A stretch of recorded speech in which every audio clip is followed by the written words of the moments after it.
ఏపీలో గంజాయి నిర్మూలనకు అటు ప్రభుత్వం ఇటు అధికారులు కూడా ఎంత నివారణకి ఎటువంటి చర్యలు చేపట్టినా కూడా ఆంధ్రప్రదేశ్ రాష్ట్రం మొత్తం కూడా ఏదో ఒక మూలన ఎక్కడో ఒక దగ్గర ఎంతో కొంత గంజాయి అనేది అక్రమంగా రవాణా జరుగుతుండడం మనం రోజు రోజుకు కూడా ఇటు మీడియాలోనూ అటు పత్రికల్లో పలు పత్రికలు కూడా ప్రచురించడం కూడా మనం చూస్తున్నాం.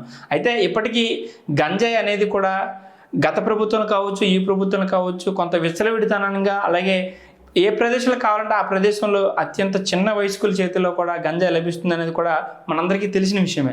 సో మరి అట్లాంటి గంజాయి నిర్మూలనకు ప్రభుత్వం కావచ్చు, అటు అధికారులు కావచ్చు ఏ విధమైన చర్యలు చేపట్టాలి అనే దానిపై కూడా ఇప్పటికీ కూడా ప్రభుత్వం అనేక విధాలైనటువంటి చర్యలు చేపట్టినప్పటికీ కూడా గంజాయి నిర్మూలనకు ముఖ్యంగా యువత ఎడిక్ట్ అవుతున్నారు.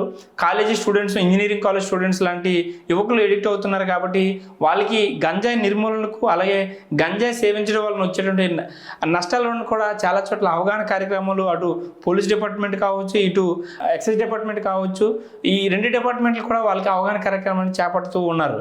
సో అయినప్పటికీ కూడా రాష్ట్ర వ్యాప్తంగా ఏదో ఒక మూలన ఏదో ఒకలాగా గంజాయి అక్రమ రవాణా అనేది కూడా కొనసాగుతూ ఉంది.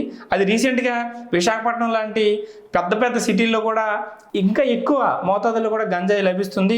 దాన్ని కన్సర్న్ డిపార్ట్మెంట్ కూడా చాలా చోట్ల స్వాధీనం చేసుకోవడం జరుగుతుంది. సో రీసెంట్గా విశాఖపట్నం జిల్లా భీమిలి నియోజకవర్గం బోయపాలెం జంక్షన్ వద్ద కూడా బొలెరో లాంటి వెహికల్స్లో అక్రమంగా తరలిస్తున్నటువంటి 200 కేజీల గంజాయిని కూడా పోలీసులు స్వాధీనం చేసుకున్నారు.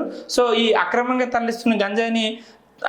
తరలిస్తున్నటువంటి ముగ్గురు వ్యక్తులు కూడా పోలీసులు అదుపులో తీసుకొని వాళ్ళు ఏ విధంగా ఎక్కడి నుంచి తీసుకొస్తున్నారు, అసలు గంజాయి వాళ్ళకి ఏ ప్రాంతం నుంచి లభిస్తుంది అనే దానిపైన కూడా పోలీసులు పూర్తి స్థాయి ముమ్మర దర్యాప్తు కూడా ఆ ఘటనపై కూడా చేపడుతూనే ఉన్నారు.